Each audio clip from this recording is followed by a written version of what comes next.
नमस्कार। चलिए आज इस बात की तह तक चलते हैं कि हम जो हैं वो क्यों हैं।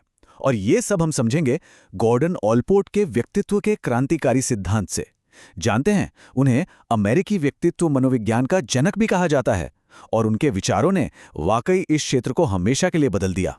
ये एक ऐसा सवाल है जो हम सबके मन में कभी ना कभी तो आता ही है ना? ऐसा क्यों होता है कि कुछ लोग हमेशा उम्मीद से भरे रहते हैं जबकि दूसरे हमेशा परेशान से दिखते हैं, भले ही वो एक ही घर में, एक ही माहौल में पले बड़े हों? गॉर्डन ऑलपोर्ट का मानना था कि इसका जवाब हमारे व्यक्तित्व के बिल्कुल अंदर, मतलब उन स्थायी गुणों में छिपा है जो हमें सबसे अलग और अनोखा बनाते हैं। तो ऑलपोर्ट ने ये सब किया कैसे? हम उनकी पूरी यात्रा को समझने की कोशिश करेंगे कि कैसे उन्होंने व्यक्तित्व के लिए एक बिल्कुल नया ढांचा तैयार किया। हम उनके सिद्धांत के मूल तत्वों को देखेंगे, उनके मशहूर 3 स्तर वाले पदानुक्रम को समझेंगे, ये जानेंगे कि उन्होंने अपने विचार कैसे बनाए और आखिर में मनोविज्ञान पर उनके गहरे असर पर भी नजर डालेंगे। तो चलिए शुरू करते हैं। सबसे पहले ये समझना बहुत जरूरी है कि जब ऑलपोर्ट अपना काम शुरू कर रहे थे, तब मनोविज्ञान की दुनिया थी कैसी? उस दौर में 2 विचारधाराएं बहुत हावी थीं, व्यवहारवाद और मनोविश्लेषण, और ऑलपोर्ट इन दोनों से ही सहमत नहीं थे। देखिए, एक तरफ था व्यवहारवाद, जो कहता था कि हम सिर्फ उसी चीज का अध्ययन कर सकते हैं जो हमें दिखती है, मतलब कोई कैसे बर्ताव कर रहा है। ऑलपोर्ट को लगा कि ये तो इंसान की पूरी अंदरूनी दुनिया को नजरअंदाज कर रहा है। और दूसरी तरफ था मनोविश्लेषण, जो सिर्फ अतीत की भूली बिसरी यादों और अचेतन मन की छाव में ही उलझा हुआ था। ऑलपोर्ट ने कहा, अरे भाई, इंसान आज इस पल में क्या सोच रहा है, क्या महसूस कर रहा है, वो भी तो जरूरी है। उन्हें लगा कि ये दोनों ही विचारधाराएं अधूरी तस्वीर दिखा रही थीं। इसीलिए ऑलपोर्ट ने कुछ ऐसा किया जो उस समय के लिए सच में एक बहुत बड़ी बात थी। अपनी 1937 की किताब पर्सनैलिटी अ साइकोलॉजिकल इंटरप्रिटेशन में उन्होंने कहा कि व्यक्तित्व अपने आप में एक वैज्ञानिक विषय है। उन्होंने कहा कि व्यक्तित्व सिर्फ हमारे अतीत का नतीजा नहीं है, बल्कि ये एक जीती जागती, लगातार बदलने वाली प्रणाली है जो तय करती है कि हम आज दुनिया से कैसे जुड़ते हैं। तो फिर ऑलपोर्ट के इस सिद्धांत की बुनियाद क्या है? ये सब एक ही विचार पर आकर टिकता है, विशेषक। अब इस बात को जरा ध्यान से समझिए। ऑलपोर्ट के लिए एक विशेषक सिर्फ किसी के बारे में बताने वाला एक शब्द नहीं है। ये एक असली भौतिक चीज है, एक न्यूरोसाइकिक संरचना। इसका मतलब है कि ये हमारे दिमाग और हमारे तंत्रिका तंत्र में मौजूद है।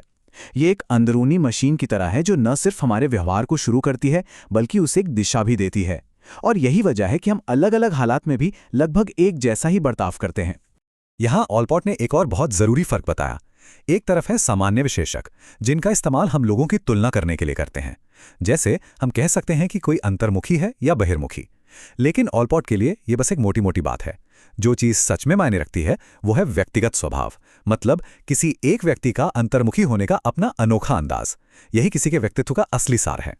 तो ये सारे व्यक्तिगत स्वभाव मिलकर काम कैसे करते हैं? ऑलपोर्ट ने उन्हें एक 3 स्तर वाले पिरामिड में सजाया, जो इस बात पर आधारित है कि वो हमारे व्यवहार पर कितना असर डालते हैं। और शायद यही उनके सिद्धांत का सबसे मशहूर हिस्सा है। इस पिरामिड में सबसे नीचे हैं गौण स्वभाव। ये सबसे कम असरदार होते हैं। ये सिर्फ खास हालातों में ही दिखते हैं। सोचिए, कोई इंसान है जो आमतौर पर बिल्कुल शांत रहता है, लेकिन जैसे ही ट्रैफिक में फंसता है तो चिल्लाने लगता है। या कोई बहुत आत्मविश्वास से भरा वक्ता दोस्तों के छोटे से समूह के सामने कुछ बोलने में घबरा जाए। ये सब गौण स्वभाव हैं। अब आते हैं बीच के स्तर पर। ये हैं केंद्रीय स्वभाव। इन्हें आप हमारे व्यक्तित्व की असली नींव कह सकते हैं। ये वो 5 से 10 मुख्य गुण हैं जो सच में हमें परिभाषित करते हैं। जरा सोचिए, अगर आपको अपने सबसे अच्छे दोस्त के बारे में बताना हो तो आप क्या कहेंगे? क्या वो वफादार है, मजाकिया है या बहुत व्यवस्थित है? यही सब उनके केंद्रीय स्वभाव होंगे। तो किसी के केंद्रीय स्वभाव कैसे हो सकते हैं? कोई भरोसेमंद हो सकता है, कोई बहुत स्नेही, कोई अपनी बात साफ साफ कहने वाला हो सकता है, कोई हमेशा नई चीजें जानने को उत्सुक रहता है, या कोई विचारशील हो सकता है। ये वो धागे हैं जो किसी इंसान के व्यवहार में लगातार दिखते हैं और इन्हीं की वजह से हम दूसरों को पहचान पाते हैं। और फिर पिरामिड के सबसे ऊपर है प्रमुख स्वभाव। ये इतना दुर्लभ है, इतना अनोखा है कि ऑलपोर्ट का मानना था कि दुनिया में बहुत कम लोगों में ये होता है। ये एक अकेला, सब कुछ पर हावी हो जाने वाला विशेषक है जो किसी इंसान की जिंदगी के हर पहलू पर छा जाता है। वो इंसान उसी एक गुण के लिए जाना जाता है। महात्मा गांधी इसका एक बेहतरीन उदाहरण है। उनका शांतिवाद सिर्फ एक विचार नहीं था, ये उनकी जिंदगी जीने का तरीका था। उनके हर राजनीतिक आंदोलन, उनके निजी रिश्ते, यहाँ तक कि उनकी रोज की दिनचर्या, सब कुछ इसी एक गुण से तय होता था। ये एक प्रमुख स्वभाव का प्रतीक है। और अगर किसी काल्पनिक किरदार की बात करें तो एबेनेज़र स्क्रूज इसका सबसे बड़ा उदाहरण है। उसका लालच इतना जबरदस्त था कि उसका हर विचार, हर शब्द, हर काम उसी से नियंत्रित होता था। सच तो यह है कि आज उसका नाम ही लालच का दूसरा नाम बन गया है। तो एक सवाल उठता है, ऑलपोर्ट को ये सारे विशेषक मिले कहाँ से? क्या उन्होंने बस यूं ही सोच सोच कर इन्हें बना दिया? नहीं, बिल्कुल नहीं। उनका तरीका भाषा में छुपा था और इन सबको एक साथ बांधने के लिए उन्होंने स्व का एक विचार भी दिया। सोचिए, ये कितनी बड़ी चुनौती है। आप इंसान के व्यक्तित्व की इतनी विशाल और पेचीदा दुनिया का नक्शा कैसे बना सकते हैं? लेकिन ऑलपोर्ट का तरीका हैरान करने वाला और साथ ही बहुत सीधा और शानदार था। उन्होंने एक ऐसे विचार से शुरुआत की जिसे आज शाब्दिक परिकल्पना कहते हैं। इसका सीधा सा मतलब है कि अगर कोई गुण जरूरी है तो लोगों ने उसके लिए एक शब्द जरूर बनाया होगा। तो ऑलपोर्ट और उनके सहयोगी H.S. ओडबर्ट उस जगह गए जहां सारे शब्द रहते हैं, यानी शब्दकोश में। और उन्हें जो मिला वो सच में चौंकाने वाला था।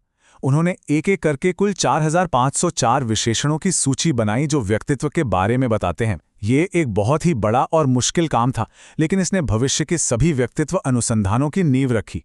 ये पहली बार था जब किसी ने इंसान के व्यक्तित्व के मूल तत्वों को इतने व्यवस्थित तरीके से एक जगह लाने की कोशिश की थी।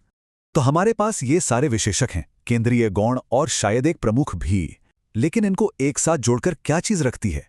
वो गोंद क्या है जो इन्हें चिपकाता है? ऑलपोर्ट के लिए वो गोंद था प्रोप्रियम। इसे अपने व्यक्तित्व का केंद्र समझिए। ये मैं की भावना है, वो सारी चीजें जो हमें यकीन दिलाती हैं कि हम हैं। ये हमारे जीवन के उद्देश्य की भावना है और ये हमारी पूरी जिंदगी में विकसित होती रहती है। तो सवाल ये है कि आज इतने सालों बाद ऑलपोर्ट के काम का क्या महत्व है? इसने मनोविज्ञान की दुनिया को कैसे बदला और क्या इसकी कुछ सीमाएं भी हैं? ये स्लाइड दिखाती है कि ऑलपोर्ट का काम कितना बुनियादी था। देखिए, उनकी 4504 शब्दों की लिस्ट से ही सब कुछ शुरू हुआ। बाद में रेमंड कैटल ने इसी लिस्ट का इस्तेमाल करके अपने 16 व्यक्तित्व कारक बनाए और फिर दूसरे शोधकर्ताओं ने इसे और भी सरल बनाकर बिग 5 मॉडल बनाया, व्यक्तित्व के 5 मुख्य आयाम। ये सब ऑलपोर्ट के शब्दकोश से ही शुरू हुआ था। हाँ, ये भी सच है कि कोई भी सिद्धांत एकदम सही नहीं होता और ऑलपोर्ट के सिद्धांत की भी कुछ सीमाएं हैं। क्योंकि ये हर व्यक्ति की विशिष्टता पर बहुत ज्यादा ध्यान देता है, इसलिए बड़े समूहों पर इसके आधार पर कुछ कहना मुश्किल हो जाता है और उनकी कुछ अवधारणाओं को वैज्ञानिक रूप से जांचना भी कठिन है। साथ ही कभी-कभी अलग-अलग तरह के स्वभावों के बीच की रेखा थोड़ी धुंधली सी लगती है। और अंत में हम आपको इसी एक सवाल के साथ छोड़ जाते हैं, एक ऐसा सवाल जो मनोविज्ञान के केंद्र में है। क्या हम उन गुणों का एक संग्रह हैं जो हमेशा हमारे साथ रहते हैं, जैसा ऑलपोर्ट मानते थे, या हमारा व्यवहार बस उन हालातों का नतीजा है जिनमें हम होते हैं? इस सवाल का कोई आसान जवाब नहीं है, लेकिन यह ऑलपोर्ट के काम की स्थायी विरासत का सबूत है कि हम आज भी इस पर बहस कर रहे हैं। देखने के लिए धन्यवाद।